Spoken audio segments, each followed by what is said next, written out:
சித்தர் பூமியாய் சிவலயம் காட்டும் அண்ணாமலையே போற்றி. சிவ ஓம் நம சிவாய. பக்தர் நெஞ்சினை சிவமயமாக்கும் சிவபெருமானே போற்றி. ஹர ஓம் நம சிவாய.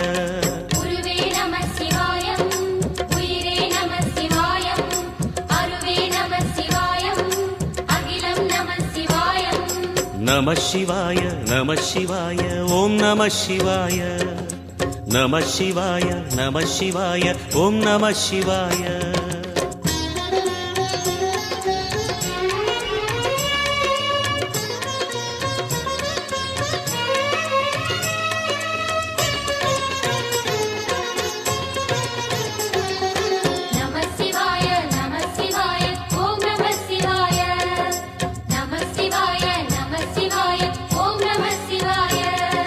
அன்னை உமைக்கு இடமாய் உடலில்